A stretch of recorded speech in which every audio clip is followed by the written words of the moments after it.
अस्सलाम वालेकुम, आप देख रहे हैं प्रोग्राम न्यूज़ फीड। मैं हूं मुर्तज़ा डार। प्रोग्राम में आज हम बात करेंगे मुल्क की सियासी सूरत हाल के हवाले से, जानने की कोशिश करेंगे सूरत हाल किस जानिब बढ़ रही है।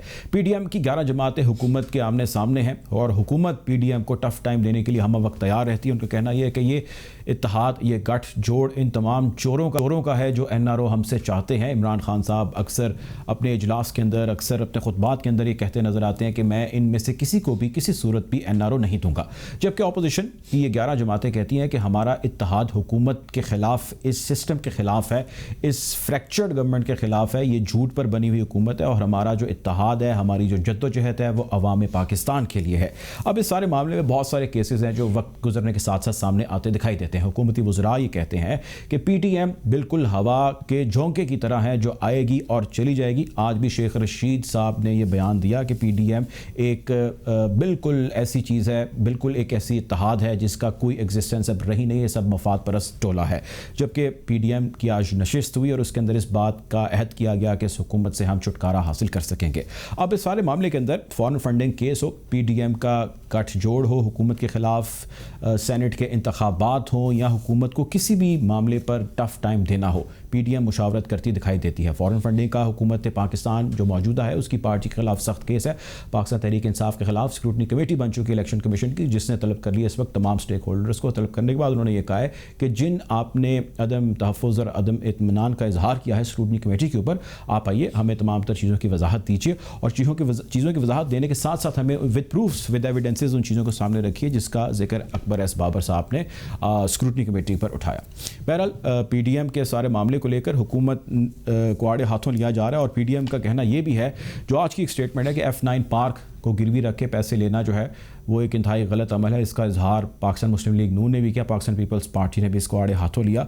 अब सोचना और गौर हमने ये करना है और आज के प्रोग्राम में हमने बात ये करनी है कि किसी हुकूमत के दौर के अंदर मोटरवेज़ गिरवी रखी गई, कहीं एयरपोर्ट गिरवी रखने का अमल हमने देखा सुना, बातचीत हुई, तो क्या गिरवी रख के जो कौमी असासे हैं पैसे ले लेना जायज़ है, नाजायज़ है? अगर जायज़ है तो कौन सा कानून का इतलाक़ होता है? अगर नाजायज़ है तो ये अमल क्यों हो रहा है? यकीनन हुकूमत कोई भी नाजायज़ अमल नहीं करती। इस हवाले से भी हम बातचीत करेंगे। प्रोग्राम में वक्त वशता है ब्रेक की जाने पड़ते हैं।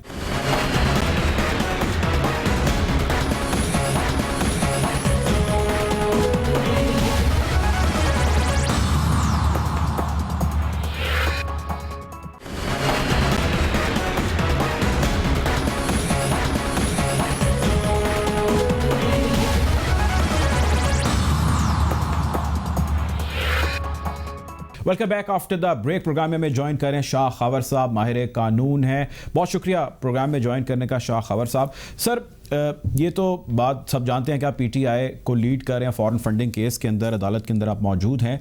Other than PTI lawyer, as a lawyer मैं ओवरऑल एक सिनेरियो आपके सामने रखना चाहता हूँ। आप सबसे पहले हमें ये बताइए कि जो फॉरेन फंडिंग की अभी करंट सिचुएशन है पाकिस्तान में, तीन बड़ी पार्टीज़ की, पीटीआई, नून लीग और पाकिस्तान पीपल्स पार्टी, सिर्फ हमें ब्रीफली बताएं कि ये सिचुएशन है क्या और आइन के कौन से आर्टिकल की कौन सी शिक की इन्होंने खिलाफ वर्जी की है तीनों पार्टियों ने?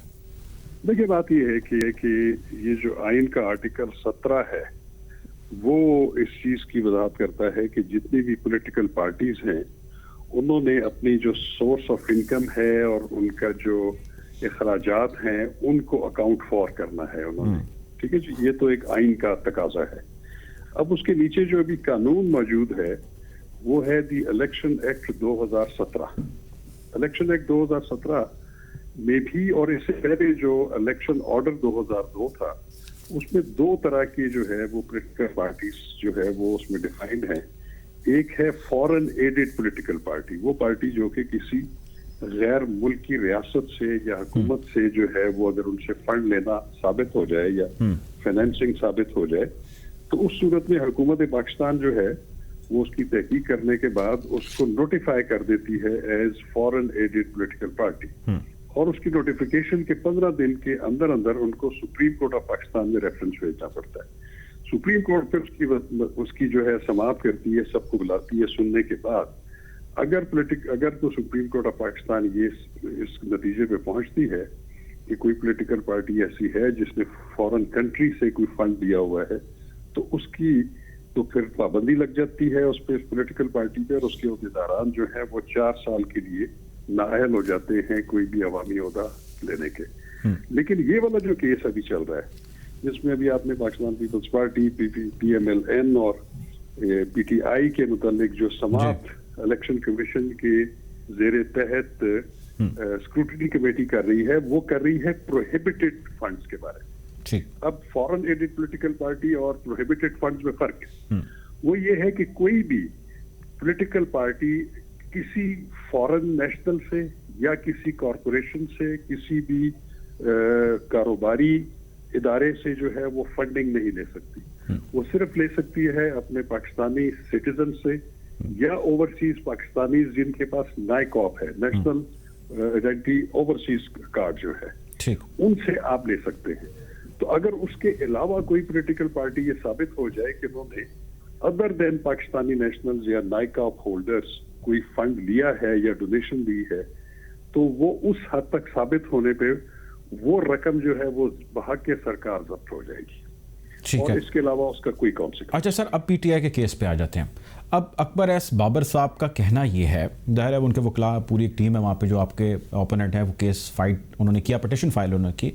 वो ये कहते हैं कि स्क्रूटनी कमेटी के आगे जो चीज़ें रखी गई उनमें से कुछ चीज़ें थी जाली। फिर वो ये कहते हैं कि स्क्रूटनी कमेटी 2018 से वहाँ पर केस गया हुआ है, स्क्रूटनी की बात कर रहा हूँ, और अभी तक वो तातुल का शिकार होता चला आ रहा है। अब इन्होंने 2 एजेंट्स के नाम दिए हैं और उसके बाद कहते हैं जी हमारा क्या लेने देना, हमने एजेंट्स को दिया, एजेंट्स जाने और उनका काम जाने। अवाम ये पूछती है, ये मैं एक पहले कानूनी बात, दूसरी अवामी बात, वो ये कहते हैं जी आपने जो इलीगल किया या लॉ से हट के आपने काम किया, अब उसकी बलि आप एजेंट्स को चढ़ाने लगे हैं। इस चीज़ को सर कैसे काउंटर करते हैं आप? मैं आपको बताऊं कि ये तासुर सरासर जो है ये गुमराह कौन नहीं है। ऐसा कोई इशू नहीं है।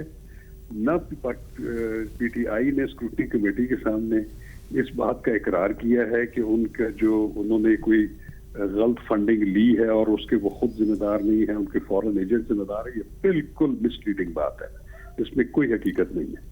ये जिसने पिटिशन फाइल किया है सर, पिटिशनर कह रहे हैं ये। मैं आपको बता रहा हूँ उस पिटिशन में भी ये नहीं लिखा हुआ, ये भी मैं आपको बताऊं। उनका कहना ये है, उनका ख्याल ये है कि PTI की जो इंटरनल जो फाइनेंस और अकाउंट्स का सिस्टम है वो ठीक नहीं है। उनमें उन्होंने कुछ खराबियां जो है वो हाईलाइट की है, लेकिन वो हाईलाइट की है जब 2012 में पाकिस्तान तहरीक-ए-इंसाफ ने अपना इंटरनल ऑडिट करवाया था कि हमारा जो ये फाइनेंशियल सिस्टम है इसको स्ट्रीमलाइन कर दिया जाए। उसमें जो तजावीज वो चार्टर्ड अकाउंटेंट ने इंटरनल ऑडिट में जो दी थी, उसको लेके अकबर एस बाबर साहब का शायद ख्याल ये है कि थर्ड पार्टी ऑडिट है और उसको लेके उसको बेस बना के उन्होंने इल्जाम लगाए हैं, जो कि लेकिन सर थर्ड पार्टी ऑडिट तो ज्यादा क्लियर नहीं होता, ज्यादा ऑथेंटिक होता है। थर्ड पार्टी ऑडिट ज्यादा क्लियर होता है। उसकी वजह ये है कि हर पॉलिटिकल पार्टी हर साल चार्टर्ड अकाउंटेंट से तस्दीक शुदा एक अकाउंट्स जो है वो इलेक्शन कमीशन में भेजते हैं, और उसमें जितनी उनको फंडिंग हुई है, चाहे उनके ओवरसीज पाकिस्तानीज ने की हुई है या लोकल लोगों ने की हुई है, उसके क्या अखराजात थे, उसका पूरा एक हिसाब जो है हर political party election commission of Pakistan में ऑडिटेड जो है अकाउंट्स वो भेजती है, और उसको सर्टिफिकेशन जो है वो पार्टी हेड करता है।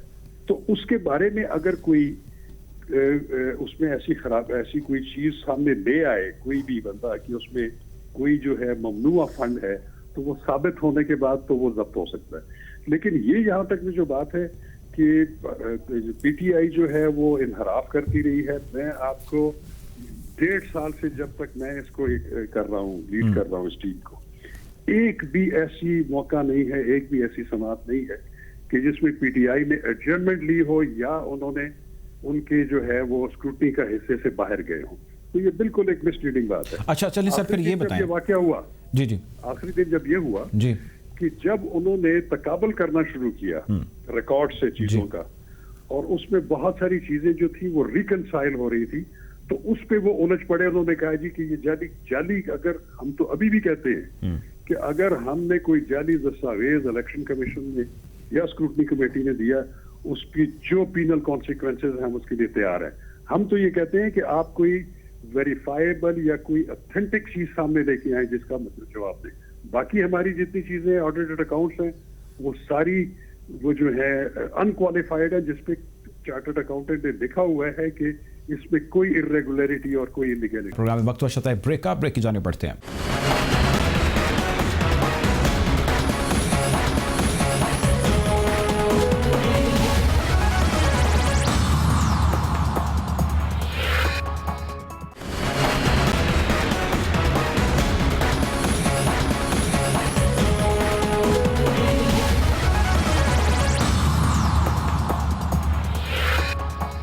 Welcome back after the break. गुफ्तगू को मजीद आगे बढ़ाएंगे, देखेंगे सूरत हाल किस जानिब बढ़ रही है। अच्छा चलें सर, अब आगे बढ़ते हैं। जो हुकूमत पाकिस्तान के जो तर्जुमान है, PTI के जो तर्जुमान हैं, हमारी वफाकी कुछ जो तर्जुमान हैं उनसे भी बात हुई, कुछ वज़रा से भी बात हुई, ऑन कैमरा भी हुई, ऑफ कैमरा भी हुई। वो ये कहते हैं कि हमें लगभग 40,000 के करीब डोनर्स हैं जो पाकिस्तान तहरीक इंसाफ को डोनेशंस देते हैं। ज़रा हमें ये बताएं कि आपके पास, क्योंकि आप इस लीगल बैटल को लेकर चल रहे हैं, आपके पास यकीनन उस 40,000 का डेटा मौजूद होगा। उस डेटा को शेयर कोई किया जाए ताकि लोगों को पता चले उसमें कुछ छुपाने वाली तो चीज़ है नहीं। मैंने जब उनसे पूछा यार आप किसी 40 पर्सनैलिटीज़ के या कंपनीज़ के नाम बताएं ताकि लोगों को उसके बारे में आइडिया हो सके, तो उस पर कोई खातिर खा जवाब नहीं मिल सका। दूसरा मेरा इसी से जुड़ा सवाल ये है कि ये जो 40,000 की लिस्ट है, क्या 40,000 के अंदर मिनिमम को $5 देने वाला भी आप शामिल कर रहे हैं, या इसकी कोई एक ब्रैकेट आपने तयन किया है, इलेक्शन कमीशन ने तयन किया है, या किसने उसकी तैनाती की है कि इतनी ब्रैकेट है जो हम डोनर्स के अंदर कंसिडर करते हैं? थोड़ा सा इसमें क्लियर कीजिएगा। मैं आपको बता देता हूँ। अगर हम अमेरिका की मिसाल लें, अमेरिका में कोई भी पॉलिटिकल पार्टी एक्टिविटी नहीं कर सकती, फंड रेज नहीं कर सकती जब तक वो उनका एक फारा रेगुलेशन है उसके तहत अपना एजेंट ना मुकर्रर किया, उसमें रजिस्टर ना हो। वो उनके फिर एक डिसिप्लिन में आ जाती है। अब जितनी भी वहां से एजेंट्स ने वहां पे जो पाकिस्तान ओरिजिन पाकिस्तानी से उन्होंने जो डोनेशंस ली है या पार्टी फंड लिया है, उसकी तमाम की लिस्ट जो है वो एजेंट भेजता है पॉलिटिकल पार्टी को, और वो भी उधर की नोटराइज्ड लिस्ट होती है। हाँ, एक चीज जरूर है कि उसमें जो $50 से नीचे की जो रकम है उसमें फारा जो है वो भी जो अमेरिकन लॉ है वो भी रिक्वायर नहीं करता कि उसके आप अकाउंट रखें, मतलब उसका नाम भेजें। लेकिन $50 और उससे ज्यादा जिसने जितनी डोनेशन दी है उस एक एक बंदे की नोटराइज लिस्ट जो है वो इलेक्शन कमीशन में भी पड़ी हुई है। वो हनीफ अब्बासी इस केस में PTI ने सुप्रीम कोर्ट ऑफ पाकिस्तान में भी शेयर की हुई है और स्क्रूटनी कमेटी के भी सामने है। ठीक है, बिल्कुल अकाउंटेड फॉर ए लिस्ट। आखिरी सवाल, वज़ीर आज़म ने रिक्वेस्ट किया कि इसको सारे वीडियो लिंक के जरिए जो है नशर किया जाए और उस पर कुछ तहफ़्फ़ुज़ात आए इलेक्शन कमीशन के। आपकी अपनी ज़ाती राय क्या है, not as a lawyer of PTI on this case?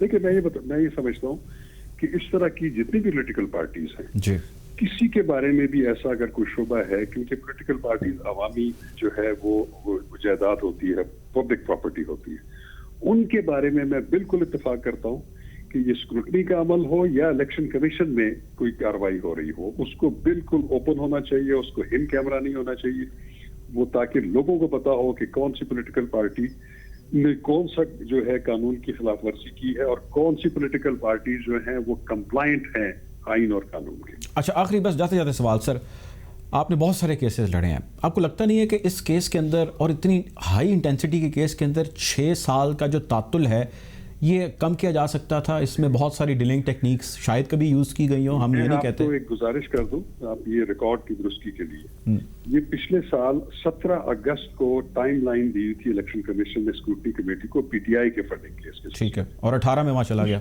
और उसमें हमने तमाम चीजें जो उन्होंने मांगी थी उन्होंने दे दी थी, और उसके मुताबिक स्क्रूटनी कमेटी ने अपनी सिफारिशात और राय बना के इलेक्शन कमीशन ऑफ पाकिस्तान को सबमिट कर दी थी, और हमें ये तासुर दिया गया था कि ये स्क्रूटनी का प्रोसेस मुकम्मल हो गया, अब इलेक्शन कमीशन इस पे कोई फैसला जो है वो सादर करेगा। तो उसके बाद इलेक्शन कमीशन ने उसमें कुछ कमियां थी या कुछ ऐसी चीजें थी जिसका हमें शेयर नहीं किया गया, वो उन्होंने स्क्रूटनी कमेटी को दोबारा भेज दिया कि आप इन चीजों को दोबारा देख के दोबारा रिपोर्ट सबमिट। लेकिन अब तो सर तलब कर लिया ना, स्क्रूटनी कमेटी ने तलब कर लिया, आप लोगों की ओपोनेंट्स को भी तलब कर लिया, और साथ उन्होंने अकबर एस बाबर साहब को तलब किया निशानदेही करें। अगर वो निशानदेही कर देते हैं कि ये गलतियां बेज़ाब्तगियां हैं। 17 अगस्त के बाद तो तलब नहीं किया ना, वो तो हमारी कंसिस्टेंटली महीने में 4-4, 5 जो है वो हियरिंग्स होती रही है, ठीक है, वो तो अभी भी हो रही है, तो तलब नहीं किया गया, वो तो रूटीन का प्रोसेस है। नहीं सर, मैं अभी की बात कर रहा हूँ, जो अभी स्क्रूटनी कमेटी ने जो तलब किया है बेज़ाब्तगियों के हवाले से स्पेसिफिकली, और अकबर एस बाबर को भी तलब किया विद ऑल द लॉयर्स। देखिए, वो तलब ऐसे नहीं किया, मैं आपको बताता हूँ उसकी वजह। थोड़ा सा वजाहत चाहते हैं बेसिकली। लास्ट डेट के ऊपर जब स्क्रूटनी का अमल जारी था, उसमें अकबर एस बाबर साहब ने जो है वो नो कॉन्फिडेंस कर दिया स्क्रूटनी कमेटी के ऊपर, और उन्होंने बाइकआउट कर दिया, जिसकी वजह से स्क्रूटनी कमेटी वहां से उठ के चली गई। उन्होंने कहा मैं प्रूफ लेके आऊंगा, कि वो प्रूफ लेके आए, बिल्कुल लेके आए, मैदान भी हाजिर है, घोड़ा भी हाजिर है, बिल्कुल लेके आए, आगे साबित करें। लेकिन वो खुद उस दिन स्क्रूटनी कमेटी से चले गए, उन्होंने उनपे जानिबदारी का इल्जाम लगाते हुए उन पे अदम एतमाद किया, जिसकी वजह से समाअत मुलतवी हुई। अब स्क्रूटनी कमेटी ने दोबारा एक तारीख रखी है जिसमें दोनों को दोबारा नोटिस कर दिए।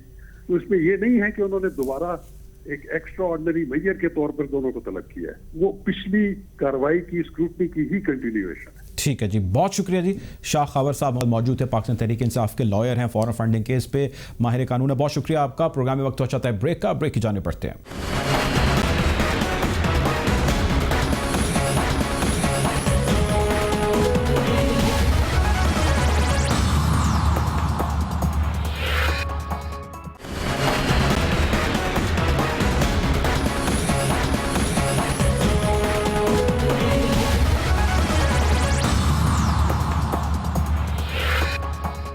Welcome back after the break. Program में हमें ज्वाइन कर रहे हैं चौधरी मंजूर अहमद साहब, पाकिस्तान पीपल्स पार्टी के सीनियर रहनुमा हैं। Welcome to the show Chaudhry साहब। सर ये बताएं, पीडीएम के इत्तेहाद को लेकर बहुत सारी बातें बाज़गश्त हो रही है, बहुत सारी कयास रायां भी जारी हैं। लोग कह रहे हैं जी पीडीएम का जो इत्तेहाद है वो इत्तेहाद नहीं रहा। सबसे पहले not being part of Pakistan Peoples Party, other than this आप एक पॉलिटिकल वर्कर भी हैं और एक सीनियर बंदे हैं, ज़रा एनालाइज कीजिएगा कि पीडीएम की सूरत हाल है वो क्या है सर? पता नहीं, खुद ही एक हाइप क्रिएट की गई इस्तीफों की और उस पे सिर्फ कहा गया कि this is the first and last option. हमारा वो ऑप्शन तो आखिरी ऑप्शन था, उसको पहले ऑप्शन के तौर पर ले आया गया। उसमें गवर्नमेंट ने भी कुछ रोल प्ले किया, मीडिया ने भी। तो हमने जब ये कहा कि ये तो आखिरी ऑप्शन है, जब मोमेंटम बनेगा इस्तीफे देने की टाइम आएगा तो दे देंगे, और इस पे सारी पार्टियां मान गई। और रोज इत्तेहाद को तोड़कर सोते हैं कुछ लोग। तो वो कहते हैं कि एक में कोई अगर एक सरबरा नहीं आया तो जी इत्तेहाद टूट गया, दूसरे में नहीं आया तो दूसरे जलसे में दूसरा नहीं आया तो इत्तेहाद टूट गया। ये रोज की ये काम है और ये होता रहेगा। लेकिन आइंदा आप देखेंगे कि जब दोबारा हम शुरू कर रहे हैं 5 से यौम कश्मीर से, और फिर 9 को हैदराबाद है, 13 को सियालकोट है, 23 को सरगोदा में है, 27 को खुजदार में है, बाकी जगहों पे है। तो देखेंगे आप दोबारा मोमेंटम जो है वो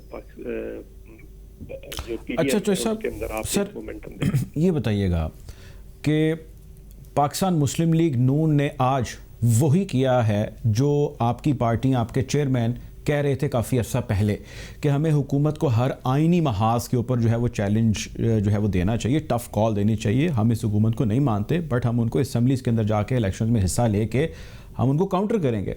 अब वो सेनेट इंतखाबात में भी हिस्सा पाकिस्तान मुस्लिम लीग नून ले रही है, मरीम नवाज साहिबा ने ऐलान भी किया है। तो आप लोगों की आपस की अंडरस्टैंडिंग में भी कोई प्रॉब्लम है? क्योंकि वही हो रहा है जो आप लोगों ने भी कहा और जो सारे एक्सपेक्ट कर रहे थे। तो इस सारे एक्सरसाइज के, सारे नैरेटिव का क्या फ़ायदा?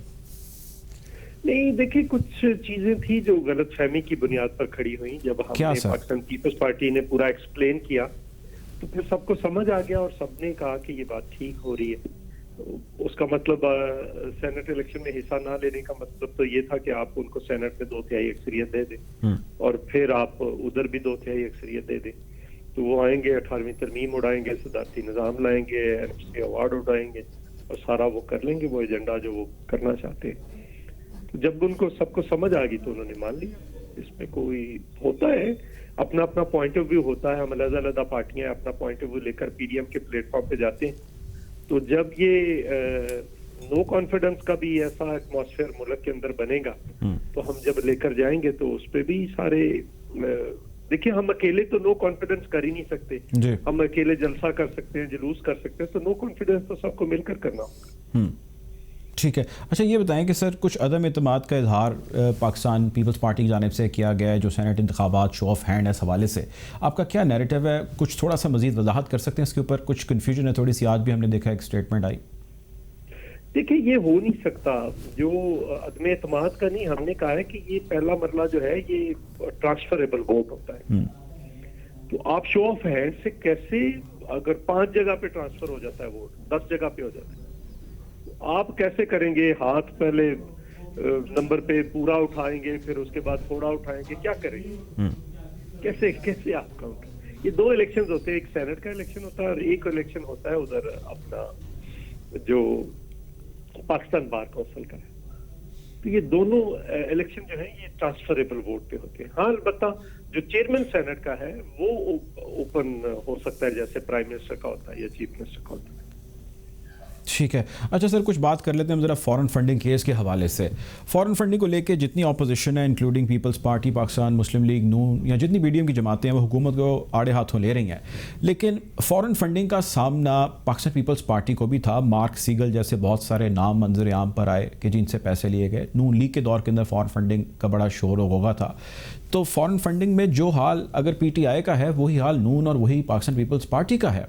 आप किस तरह इस चीज़ को सर काउंटर करते हैं कि जो चीज़ का एलिगेशन आपकी पार्टी पे नहीं था, वही एलिगेशन आज दूसरी पार्टी पे, और वो तो कह रहे हैं हम इसको फाइट कर रहे हैं। कोई एलिगेशन नहीं है, ये एक मिस इन्फॉर्मेशन है। इसने अभी चूंकि हम जवाब दे रहे हैं, तो ये एक मिस इन्फॉर्मेशन इस किस्म की है कि हमने कोई फॉरेन फंडिंग नहीं है। एक ये उठाकर लेकर आए हैं अमेरिका के अंदर एक PPP रजिस्टर्ड है जी। तो जब उसकी वेबसाइट पे गए तो वो थी प्लास्टिक पेपर्स प्राइवेट लिमिटेड। उसको उठाकर कहा है कि ये पीपल्स पार्टी की भी एक फर्म रजिस्टर्ड। हमारा उससे क्या लेना देना, उसके बोर्ड ऑफ डायरेक्टर्स जब हमने सारा इलेक्शन कमीशन के सामने रखा तो वो सारे मजाक उड़ा रहे थे इनका। तो हमारा कोई इशू ही नहीं, ना हमने कभी लिए है, ना कभी कोई हमारा कोई प्रॉब्लम। ठीक है, आखिरी सवाल सर, ये बताएं कि जो गिरवी F9 पार्क रखा जा रहा है, पीपल्स पार्टी ने उस पर भी कुछ सख्त बयानात का जो है वो आज भी रहा है, हमने देखा पाकिस्तान मुस्लिम लीग नून ने भी दिए। प्रॉपर्टीज़ को, लैंड को गिरवी रख के किसी से पैसे ले लेना, वैसे ये आईनी काम है, वो गैर आईनी तो अमल है नहीं। कहीं किसी हुकूमत में एयरपोर्ट रखे गए, कहीं किसी हुकूमत के अंदर मोटरवेज़ रख दी गई। तो अगर आज एक F9 पार्क रखा जा रहा है तो मोटरवे भी इस्तेमाल कर रहे हैं, एयरपोर्ट्स भी इस्तेमाल हो रहे हैं, F9 पार्क भी इस्तेमाल होगा। जो चीज़ हमारी हुकूमतें कर चुकी हैं, अगर आज ये हुकूमत कर रही है तो शोर किस बात का सर? सवाल आज फिर वही दोबारा। मसला ये है कि ये आए थे $200 अरब बाहर से लाने के लिए। ये आए थे 8,000 अरब पहले साल रेवेन्यू लाने के लिए। अगर 8,000 अरब रेवेन्यू आ जाता तो किसी चीज की जरूरत नहीं थी, किसी लोन की, कर्जे की जरूरत नहीं थी। अगर 20-25 अरब डॉलर इनकी जो 14 अरब डॉलर ही मांगा था, चलो अपील की थी इमरान खान ने दयाबीन भाषा के लिए, वही आ जाता तो आपको तो किसी से पैसे लेने की जरूरत नहीं थी। तो कुछ भी नहीं हो सका। जब कुछ ना हो तो आप अपने घर के बर्तन बेचना शुरू कर दें, अपने घर को गिरवी रखना शुरू कर दें, तो इसका मतलब आपका खेल खत्म हो गया। सर वो कहते हैं बिगाड़ ही इतना डाल के गए हैं ये लोग, हम क्या करते, हमने तो हर मुमकिन कोशिश की। जो इन्वेस्टर था, पहले नहीं पता था कि क्या है, जो इन्वेस्टर था वो भाग जाता है, वो कहते हैं कि जी इतने मखदूश हालात हैं। नहीं, जब भी कोई आता है, क्या जब हमें नहीं 2008 में छोड़ के चले गए थे इसाक डार साहब, खजाना तो खाली है, मैं कुछ नहीं कर सकता, तो हमने नहीं चलाया था। रेवेन्यू डबल कर दिया था 5 साल के अंदर, 1,000 अरब से 2,000 अरब, 2100 अरब पे हम ले गए थे। हमने एक्सपोर्ट्स 19 अरब डॉलर से उठाकर 26 अरब डॉलर पे लेकर गए थे। इस मुल्क को जो आज की तरह गंदम हर चीज इंपोर्ट कर रहा था, हमने फूड सिक्योरिटी में सारी चीजें एक्सपोर्ट कर रहे थे। तो ये अपनी अपनी पॉलिसी होती है, और ये जो कुछ हमने किया पहले 2 साल के अंदर ही किया। ठीक है जी, बहुत शुक्रिया जी। चौधरी मंजूर अहमद साहब हमारे साथ मौजूद थे, पाकिस्तान पीपल्स पार्टी के रहनुमा। आपके वक्त का बहुत शुक्रिया। प्रोग्राम का वक्त खत्म हो जाता है, आपसे इंशाल्लाह कल ज़रूर मुलाकात होगी। अपना ख्याल रखिएगा। अल्लाह हाफ़िज़।